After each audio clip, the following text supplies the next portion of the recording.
AITA for laughing in my SIL's face when she DNA tested my daughter? I'm a 30M with a beautiful 6-year-old daughter, Lily. The kicker? I'm not biologically related to her at all. Zero blood ties.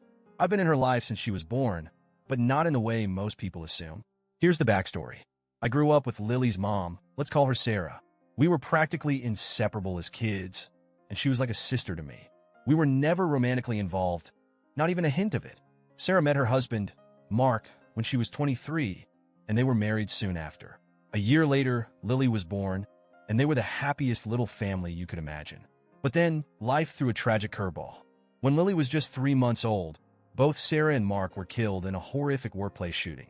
They worked at the same place, and I don't want to go into too much detail for privacy reasons, but it was one of those devastating random acts of violence that you hear about on the news and think, that could never happen to us. But it did. Sarah and Mark didn't have much family to speak of. Both had grown up in pretty tough environments with little to no family support.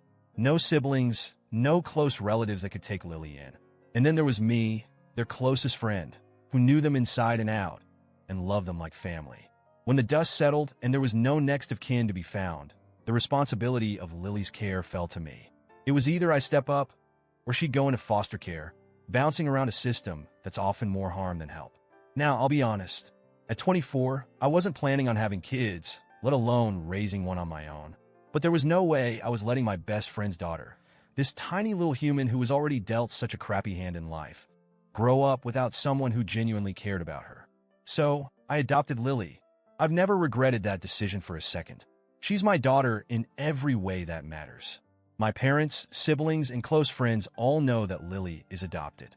It's not some big family secret. I've never hidden it from Lily either. She knows that I'm not her original dad, as she puts it, and she knows her parents are in heaven because of a bad man. I'm saving the full details of what happened for her when she's older and better equipped to handle it. But for now, she's happy and healthy, and she knows she's loved. Lily looks nothing like me. She's the spitting image of Sarah and Mark. Same curly hair, same bright eyes, everything. Most people who see us together just assume I'm her biological dad who looks nothing like his kid, and I don't usually bother correcting them. It's not worth the effort, and Lily's identity isn't defined by her biology. Enter my brother's fiancée, who I'll call Jessica. My brother and Jessica have been together for about 2 years now, and while she's always been a little, let's say, opinionated, I never had a real problem with her. That is, until a few weeks ago.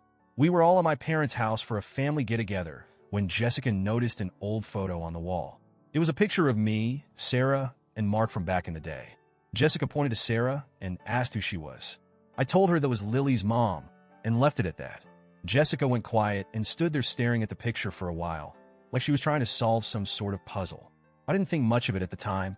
I figured she knew Sarah had passed away, but she must not have known about Mark or that Lily was adopted. A few days later, Jessica did something that completely blindsided me. She somehow managed to get a DNA test done on Lily, without my knowledge or consent. She apparently used my brother's DNA for comparison. When the results came back showing no relation, she thought she had uncovered some deep, dark family secret. She stormed over to me with the DNA results, practically shoving them in my face, and loudly proclaimed, "You're raising a dead woman's affair, baby." I was stunned. She said this in front of Lily, no less. I didn't know what to say at first. I just stared at her, my mind racing with 1,000 thoughts like, how could she do this? What does she think she's accomplishing? Why is this even happening right now? And then something just snapped in me. I laughed. Not just a chuckle, but a full-blown, can't-catch-my-breath laugh. It wasn't the reaction Jessica was expecting, clearly. I mean, here she was thinking she had some big gotcha moment, and I'm just laughing in her face. I finally managed to say, yeah, I know Lily's not my biological daughter. It's called adoption, genius. Jessica's face turned beet red. She looked like she was about to explode. Without another word, she turned on her heel and stormed out of the room. My brother, who had been awkwardly lingering nearby, rushed after her, throwing me a dirty look as he went. Now, here's where the fallout kicks in. My brother called me later that night, furious. He said I had no right to embarrass Jessica like that, and that she was only trying to do the right thing. I asked him what the right thing was supposed to be. Humiliating a child by exposing something she already knew and trying to make it some scandalous revelation? He said Jessica thought she was protecting me from raising a kid that wasn't mine, and that she didn't know the full story. I told him that if Jessica had any questions or concerns, she could have just asked me directly instead of playing detective. He insisted she meant well and that I should apologize for laughing at her. I refused. I told him she crossed a line, a big one, and I wasn't about to let that slide. Now my parents are split on the whole ordeal. My mom thinks I should have been more understanding, while my dad is firmly in my corner, saying Jessica had no business doing what she did. My brother's still mad at me, and Jessica hasn't spoken to me since. So, Reddit? AITA here? Should I have handled this differently, or was my reaction justified? Because from where I'm standing, Jessica dug her own grave with this one, and I'm not about to play nice when it comes to protecting my daughter's sense of security.